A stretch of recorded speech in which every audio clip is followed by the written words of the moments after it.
Operation सिंदूर से घबराई ममता बनर्जी को सताया ऑपरेशन बंगाल का डर। ममता बनर्जी ने पूछा, क्या ऑपरेशन सिंदूर की तरह पश्चिम बंगाल में करेंगे operation Bengal? His minister said, like Operation Sindoor, they will do the Bengal operation also. Operation of Bengal. Mamata Banerjee ने पीएम मोदी को दी चुनौती, हिम्मत है तो कल ही चुनाव में उतरे। I challenge them. If they have the guards, you go election for tomorrow. We are ready and Bengal is ready to accept your challenge. Operation Sindoor की सफलता के बाद अब पीएम मोदी ममता बनर्जी के गढ़ पश्चिम बंगाल में गरजे और बंगाल की बिगड़ती कानून व्यवस्था पर ममता बनर्जी पर ताबड़तोड़ हमले बोले। पीएम मोदी ने ममता बनर्जी को आईना दिखाया और पश्चिम बंगाल के मुर्शिदाबाद की हिंसा से लेकर बंगाल में फैली अराजकता और महिलाओं की असुरक्षा को लेकर भी उन्होंने ममता सरकार पर जमकर प्रहार किया और ममता बनर्जी पर हमला बोलते हुए जो भाषण प्रधानमंत्री नरेंद्र मोदी ने दिया, उसके बाद पश्चिम बंगाल की मुख्यमंत्री ममता बनर्जी भड़क गई, आगबुला हो गई, प्रेस कॉन्फ्रेंस कर डाली और ममता बनर्जी ने पीएम मोदी को लाइव डिबेट की चुनौती देते हुए कहा कि क्या ऑपरेशन सिंदूर की तरह वो पश्चिम बंगाल में ऑपरेशन बंगाल करने जा रहे हैं, क्योंकि उनके नेता शुभेंदु अधिकारी से लेकर कई नेता ऐसे हैं जो ऑपरेशन बंगाल की धमकी देते हैं। ये दावा भी ममता बनर्जी की तरफ से किया गया, यानी पश्चिम बंगाल में जो अगले साल विधानसभा चुनाव होने वाले हैं उसमें हार का डर अभी से कहीं ना कहीं ममता बनर्जी को सता रहा है। हालांकि इसके बावजूद भी ममता बनर्जी ने पीएम मोदी को चुनौती दी और कहा कि अगर उनमें हिम्मत है तो कल चुनाव में उतरे, हम तैयार हैं और बंगाल आपकी चुनौती स्वीकार करने के लिए तैयार है, यह भी ममता बनर्जी ने कहा। तो वहीं पर ऑपरेशन सिंदूर पर कितनी आगबुला है ममता बनर्जी, ये इस बात से पता चलता है कि इसी प्रेस कॉन्फ्रेंस के दौरान जब उनसे सवाल किया गया तो उन्होंने कहा कि ऑपरेशन सिंदूर का नाम जानबूझकर राजनीतिक पकड़ बनाने के लिए दिया गया था। ऑपरेशन सिंदूर के नाम पर सरकार राजनीतिक होली खेल रही है। ये तमाम बातें ममता बनर्जी की तरफ से कही गई। सुनिए ममता बनर्जी किस तरीके से भड़की हुई है। प्रधानमंत्री ने जो पश्चिम बंगाल में ममता बनर्जी सरकार की पोल खोली है, जिस तरीके का वहां पर सरकार काम कर रही है, पीएम मोदी ने निर्मम सरकार कहा है पश्चिम बंगाल की ममता सरकार को, और उसके बाद ममता बनर्जी क्या कुछ कहती हुई नजर आई, जरा सुनिए। What Modi ji had said today, we are not only shocked, but it is very saddening to hear the voice of Prime Minister when all the opposition team, they are representing the country, the world, they are taking bold decision to protect the country's interest, national interest. Obviously, always we protect the country because it is our motherland. We will do that. But at that time, is it the time for Narendra Modi, Prime Minister of this country, and his presence of him?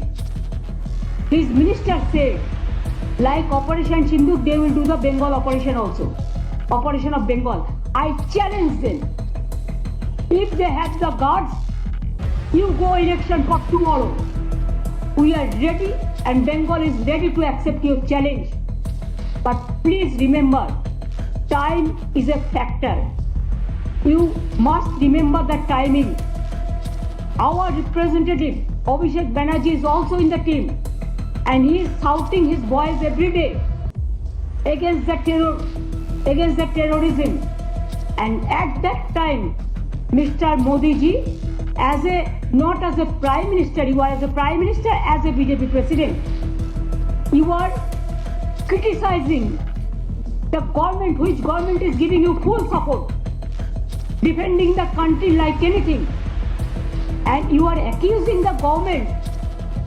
And do you want to blame the opposition at this time, at this hour, to politicize the things?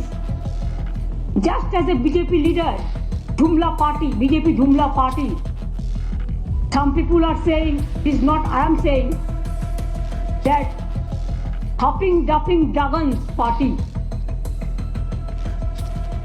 who are doing garbage of lies. They loot and scoot the country, and it won't look nice to talk in this manner in a big way. Regarding Operation Sindoor, though I don't have any comments, but please remember, every woman, they have a respect.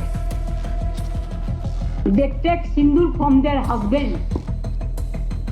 But PM Modi is saying just like, you are not the husband of everybody.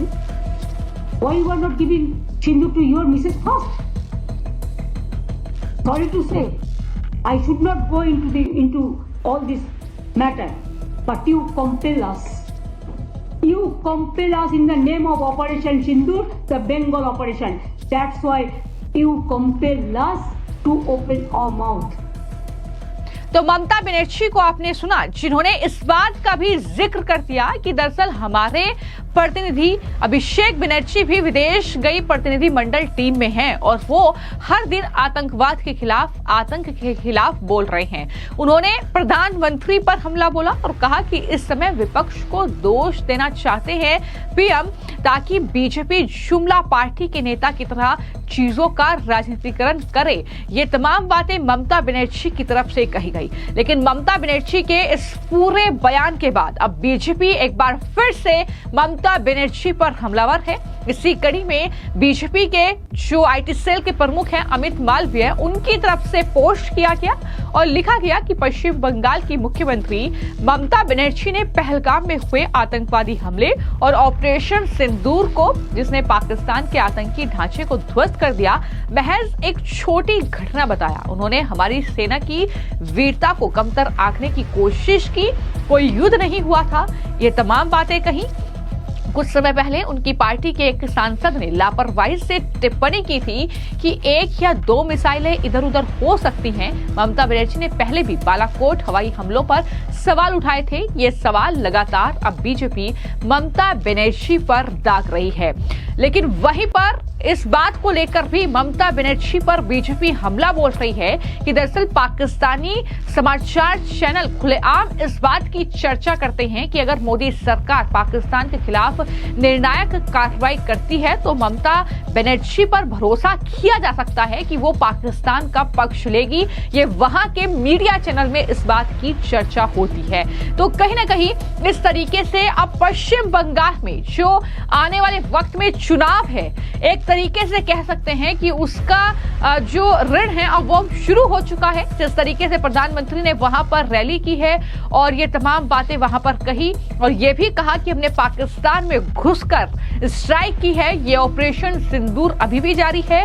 Mamata Banerjee, उनकी सरकार को लेकर भी उन्होंने ताबड़तोड़ हमले बोले और कई संकट जो है पश्चिम बंगाल में फैले हुए हैं। उन्होंने कहा कि एक संकट समाज में फैली हिंसा और अराजकता का पश्चिम बंगाल में है।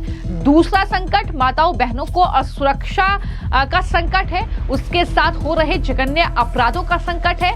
तीसरा संकट नौजवानों में फैल रही घोर निराशा है और बेतहाशा बेरोजगारी है। चौथा संकट घनघोर करप्शन जो कि पश्चिम बंगाल में है, जो पश्चिम बंगाल के सिस्टम पर लगातार कम होते जन विश्वास को दिखाता है। और पांचवा संकट गरीबों का हक छीनने वाली सत्ताधारी पार्टी की स्वार्थी राजनीति का है। ये तमाम बातें कहते हुए मुर्शिदाबाद की हिंसा का भी जिक्र किया और कहा कि जो कुछ वहां पर हुआ, मालदा में जो कुछ हुआ, वो यहाँ की टीएमसी सरकार की निर्ममता का उदाहरण है। ये निर्मम सरकार है और यही प्रधानमंत्री का वो भाषण था जो कि ममता बनर्जी को इतना ज्यादा चुभ रहा है कि ऑपरेशन बंगाल उनके जहन में बैठ गया है। इसका डर अब उन्हें पल पल सता रहा है और इस तरीके से लगातार ऑपरेशन सिंदूर के बाद जो है बीजेपी ऑपरेशन बंगाल को अंजाम देगी। इस तरीके के ये बयानबाजी का दौर अब बंगाल में शुरू हो गया है। फिलहाल आपकी इस पूरे मामले को लेकर क्या राय है, कमेंट बॉक्स में जरूर लिखें।